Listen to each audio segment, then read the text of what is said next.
L'objectif de la journée est de faire la restitution de l'étude qu'on a commissionnée sur l'adoption du solaire pour les industries en Haïti. Et donc c'était de réunir les acteurs du secteur privé, le régulateur de l'énergie, les partenaires du développement pour présenter les résultats de l'étude et discuter de comment ensemble on peut accélérer l'adoption du solaire en Haïti.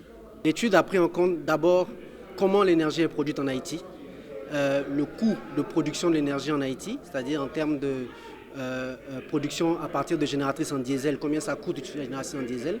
Si on devait aller vers le solaire, combien ça coûterait de produire de l'énergie solaire. Et donc l'étude a montré que c'est beaucoup moins cher d'utiliser du solaire que d'utiliser des génératrices à diesel qu'on fait maintenant. Et la deuxième partie de l'étude a continué à montrer quels sont les obstacles, qu'est-ce qu'on doit régler pour que les gens, les Haïtiens puissent de manière globale utiliser le solaire dans le futur.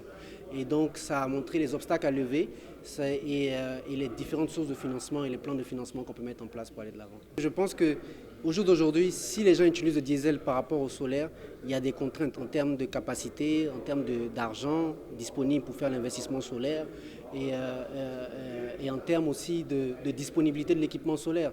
Donc je pense que si on règle le côté du financement, on vient aider et on règle le côté aussi du coût, on vient aider les Haïtiens de manière générale à adopter le solaire et donc par ricochet à augmenter le nombre de personnes qui ont accès à l'énergie solaire.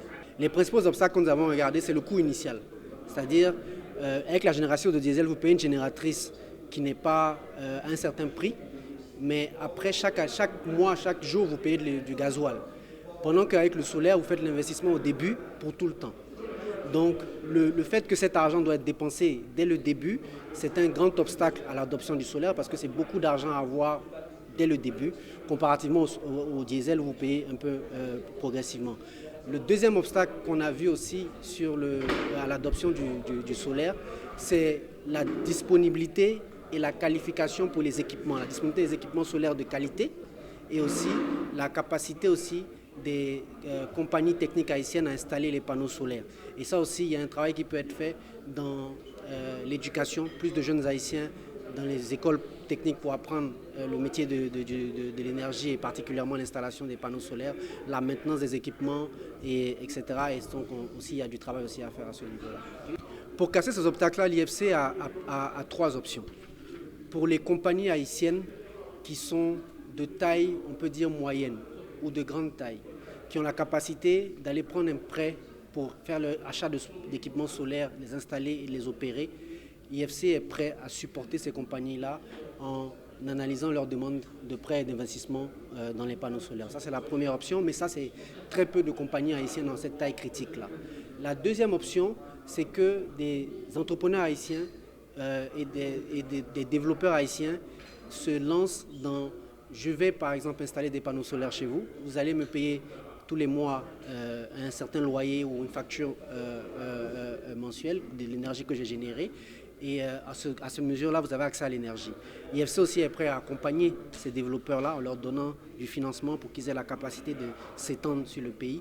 Et la troisième option que nous voyons comme la meilleure option, c'est de travailler avec les banques haïtiennes. Parce que nous voulons pas seulement financer pour des entreprises ou des grandes entreprises, nous voulons que le petit porteur ou celui qui a des moyens limités, qui a besoin de 1 000 $ pour faire une installation chez lui de solaire, et que celui qui a besoin d'1 million de dollars puisse avoir accès au financement. Et le seul levier que nous voyons pour ça, ce sont les banques haïtiennes. Et avec les banques haïtiennes, ce qu'on peut mettre en place, c'est des facilités de garantie. Une garantie qui permettrait aux banques haïtiennes d'être plus confortables à faire des prêts à leurs clients pour qu'ils fassent ces genres d'investissements solaires-là, moyennant un partage des risques avec la SFI qu'on pourra déterminer et qu'on pourra discuter ultérieurement. Pour l'instant, il y a deux choses. Pour les entreprises qui travaillent avec l'IFC, on peut dire que vous travaillez directement avec l'IFC, on n'a pas besoin d'intermédiaires directement. Mais ça prend pour acquis que l'investissement est d'une certaine taille et de plus d'1 million de dollars, par exemple, d'investissement. Maintenant, pour les autres, pour l'instant, on n'a pas encore de banque partenaire pour le programme solaire, mais nous sommes en discussion avec les banques haïtiennes. Nous les encourageons et nous encourageons aussi les Haïtiens à demander à leurs banques des facilités pour le solaire, ce qui encouragera les banques aussi à mettre en place des départements dédiés et des programmes dédiés au solaire en Haïti. Ça serait très important d'avoir cette analyse-là. Et donc pour l'instant, on travaille dessus, mais on espère très bientôt pouvoir dire qu'on a une facilité de partage de risques avec une banque haïtienne et pouvoir le communiquer avec les Haïtiens. On espère le faire et ça va venir des deux côtés. Il faut qu'on mette un peu plus de bonne pression sur les banques haïtiennes. Le projet avait divisé en deux parties. C'est l'étude d'évaluation technique pour 11 entreprises en Haïti et l'étude du marché solaire. Donc, le but de AFC, c'est de savoir comment les entreprises en Haïti peuvent passer au solaire. Donc, cette étude nous a permis de voir l'importance de l'énergie solaire en Haïti. Donc, notre processus, nous, à 121 Consulting Group, nous avions utilisé le processus d'exécution des projets solaires baptisé EPC. EPC, c'est 3 étapes qui se divisent en 3 étapes: Engineering, Procurement et Construction. Engineering, c'est l'étape que nous avons exécutée pour AFC. C'est une étape qui consiste à une évaluation technique des entreprises ou de nos clients en Haïti.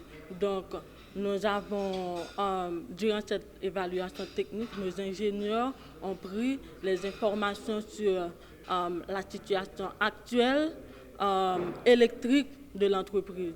Donc, nous avons dû évaluer techniquement la consommation des entreprises ou de nos clients.